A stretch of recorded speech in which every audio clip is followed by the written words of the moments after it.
Hello friends, welcome back to my channel. तो आज की इस वीडियो में आप कुछ इंपॉर्टेंट क्वेश्चन जानने वाले हैं जो कि आपके एग्जाम्स में आपको बहुत ज़्यादा हेल्प कर सकते हैं। तो मेनली मेडिकल, नर्सिंग, पैरामेडिकल सबके लिए ये क्वेश्चंस इंपॉर्टेंस हैं। ठीक है, इंपॉर्टेंट तो हैं ही, इस क्वेश्चन का बहुत इंपॉर्टेंस है उनके लिए। Specially OT technician, anaesthesia technician के लिए ये बहुत ज़्यादा हेल्पफुल होने वाला है।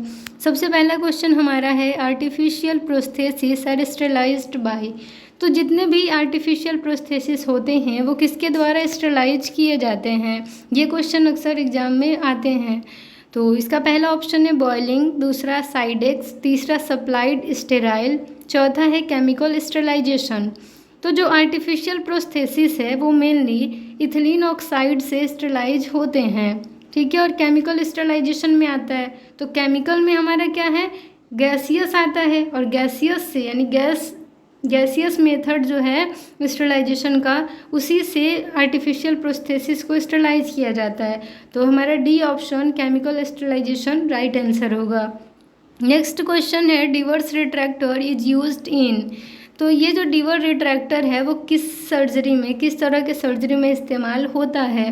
तो पहला ऑप्शन है इन माइनर सर्जरीज, दूसरा ऑप्शन है surgeries on head and neck, तीसरा ऑप्शन है इन नेजल सर्जरी, चौथा ऑप्शन है एब्डोमिनल सर्जरीज।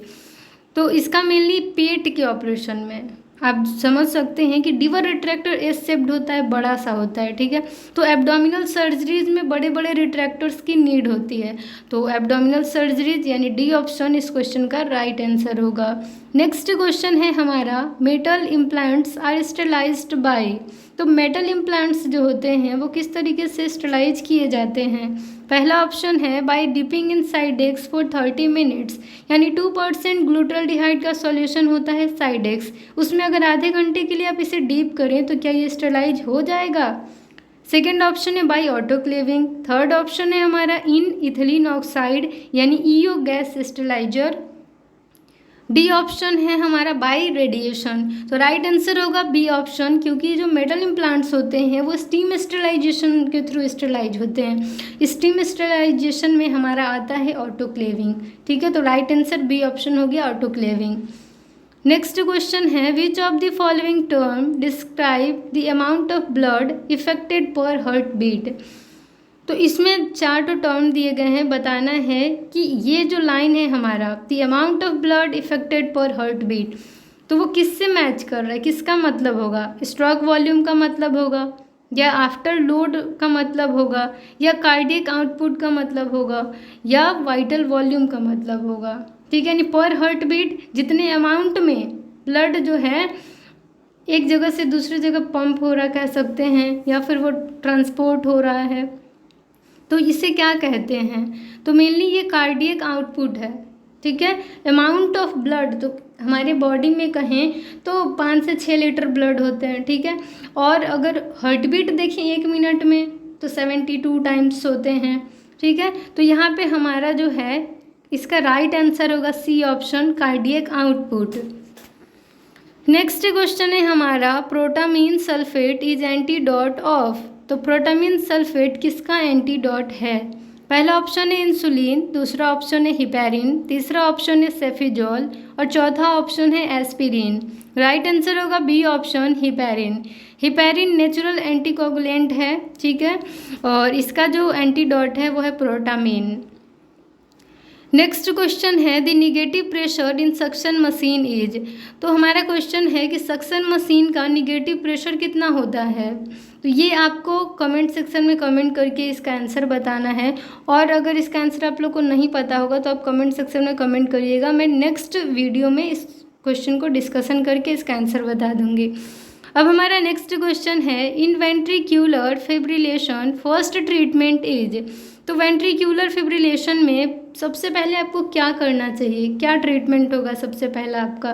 तो पहला है कार्डियक मसाज, दूसरा है इंट्रावेनस इन्फ्यूजन यानी आईवी इन्फ्यूजन, तीसरा ऑप्शन है ड्रग्स यानी दवाइयाँ देंगे, चौथा ऑप्शन है डिफिब्रिलेशन यानी कि डिफिब्रिलेटर यूज करके डिफिब्रिलेशन करेंगे। ठीक है, अगर आपके पास डिफिब्रिलेटर अवेलेबल है तो सबसे पहले आपको डिफिब्रिलेटर के मदद से इलेक्ट्रिक शॉक प्रोवाइड करना होगा मरीज को।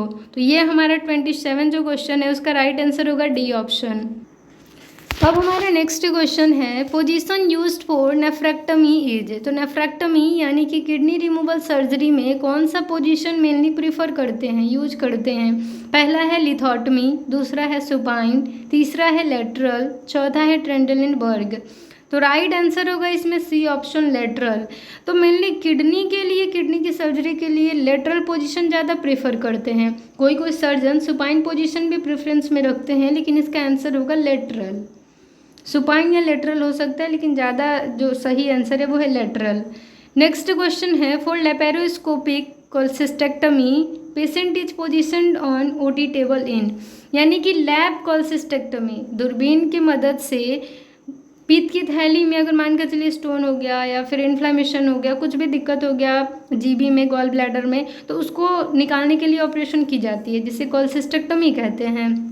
और ये क्या हो रहा है? तो दूरबीन से ये ऑपरेशन हो रहा है। तो लैब कोली में आपका जो मरीज है, ओटी टेबल पे आपका मरीज है, तो पोजीशनिंग क्या करेंगे, कौन से पोजीशन में ओटी टेबल को रखेंगे? तो पहला है रिवर्स ट्रेंडलेनबर्ग, दूसरा ऑप्शन है सुपाइन पोजीशन, तीसरा ऑप्शन है प्रोन पोजीशन और चौथा ऑप्शन है ट्रेंडलेनबर्ग पोजीशन। तो राइट आंसर होगा इस क्वेश्चन का डी ऑप्शन, ट्रेंडलेनबर्ग पोजीशन। इसमें हेड डाउन होता है और लेग अप होता है। और रिवर्स ट्रेंडलेनबर्ग में क्या होगा कि हेड का जो टेबल का जो हेड वाला पोर्शन होगा वो ऊपर होगा और लेग वाला पोर्शन नीचे होगा। तो इसमें राइट आंसर आपका क्या होगा? तो डी ऑप्शन होगा, ट्रेंडलेनबर्ग पोजीशन। अब हमारा नेक्स्ट क्वेश्चन है which is the most common complication of spinal anaesthesia. यानी स्पाइनल एनेस्थीसिया में सबसे सामान्य तौर पर कौन सा कॉम्प्लिकेशन, कौन सी दिक्कत देखी जाती है? पहला है हाई स्पाइनल, दूसरा है हाइपोटेंशन, तीसरा है नोजिया एंड वॉमिटिंग, चौथा है सिवरिंग। तो राइट आंसर होगा बी ऑप्शन, यानी कि बीपी अचानक से क्या होता है, फॉल हो जाता है, जो रक्तचाप है वो कम हो जाएगा। ठीक है, तो हाइपोटेंशन यानी बी ऑप्शन इस क्वेश्चन का राइट आंसर होगा। नेक्स्ट क्वेश्चन है an endotracheal tube has F29 Z79 और ASTM written on it, what does it mean?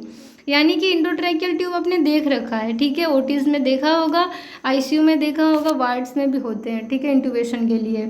तो मेनली उसमें आपने लिखा हुआ देखा होगा F29 Z79 या फिर ASTM लिखा हुआ देखा होगा। इसका मतलब होता क्या है?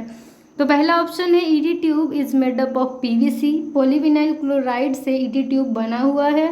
दूसरा है ED tube is meant for single use only, यानी ईडी ट्यूब को एक बार इस्तेमाल करिए फिर उसे दोबारा इस्तेमाल मत करिए, डिस्पोज कर दीजिए। थर्ड ऑप्शन है ED tube has passed the tissue reactivity test, यानी ईडी ट्यूब ने सारे टिश्यू रिएक्टिविटी टेस्ट को पास कर लिया है, ठीक है, यानी कि वो यूजेबल है, सही है। फोर्थ ऑप्शन है ED tube is made up of red rubber, यानी ईडी ट्यूब रेड रबर से बना होता है। तो इस क्वेश्चन का राइट आंसर होगा सी ऑप्शन, यानी कि सारे टेस्ट को पास कर लेता है जब ईडी ट्यूब, तो उसके ऊपर ये सारी लाइंस लिखी जाती हैं। नेक्स्ट क्वेश्चन हमारा है which of the following is not a contraindication for giving spinal anaesthesia. इसमें 4 ऑप्शन दिए गए, उसमें से बताना है कि स्पाइनल एनेस्थीसिया के लिए कौन सा कॉन्ट्राइंडिकेशन नहीं है, ठीक है, यानी किस कंडीशन में हम लोग स्पाइनल एनेस्थीसिया दे सकते हैं। तो पहला ऑप्शन है हेड इंजरी, दूसरा है कोगुलोपैथी, तीसरा है पेशेंट रिफ्यूजल। पहला कि सिर पर चोट लग गई है, बहुत सीरियस हेड इंजरी है, तो नहीं करेंगे। दूसरा है कोगुलोपैथी, तो नहीं करेंगे, ठीक है। थर्ड है पेशेंट मना कर रहा है, रिफ्यूज कर रहा है पेशेंट, तो नहीं करेंगे, नहीं देंगे स्पाइनल एनेस्थीसिया। चौथा है ओल्ड एज, तो ओल्ड एज में अगर मंजूरी देते हैं पेशेंट स्पाइनल एनेस्थीसिया के लिए तो मरीज को दे सकते हैं, कोई दिक्कत नहीं होगी। नेक्स्ट क्वेश्चन है minimum alveolar concentration of desflurane is, यानी कि मैक वैल्यू पूछ रहा है डेस्फ्लुरेन का। डेस्फ्लुरेन क्या है? तो ये एक तरह का इनहेलेशनल एनेस्थेटिक एजेंट है, वेपोराइजर्स हैं, तो इसका मैक वैल्यू बताना है। तो इसमें पहला ऑप्शन है 6%, दूसरा ऑप्शन है 1.15%, तीसरा ऑप्शन है 1.7% और चौथा ऑप्शन है 4.5%। तो राइट आंसर होगा इसका ए ऑप्शन 6, ठीक है, 6% जो है डेस्फ्लुरेन का मैक वैल्यू होगा। अब आप लोग के दिमाग में आता होगा कि मिनिमम एल्वियोलर कंसंट्रेशन होता क्या है। तो जिसको भी इसका आंसर पता है वो कमेंट सेक्शन में कमेंट करिए, और अगर आपको नहीं पता है तो मैं नेक्स्ट वीडियो में इसका जो है आंसर आप लोग को बताऊंगी और इस टॉपिक पर डिस्कशन करूंगी। तो मिलते हैं नेक्स्ट वीडियो में। Thank you for watching my video. Channel पे नए हैं तो अभी चैनल को सब्सक्राइब कर दीजिए, बेल आइकन को प्रेस कर दीजिए ताकि आपको सारी लेटेस्ट वीडियो के अपडेट्स मिलती रहें। अपना प्यार और सपोर्ट ऐसे ही बनाए रखिए और फीडबैक देना और कमेंट करना ना भूलिए। किसी भी टॉपिक पे वीडियो चाहिए या फिर कुछ कन्फ्यूजन हो या फिर मैंने कोई आंसर आप लोग को गलत बताया हो वीडियो में, तो आप सही आंसर कमेंट कर सकते हैं। तो इस वीडियो को यहीं पेंड करते हैं। Thank you, bye, take care.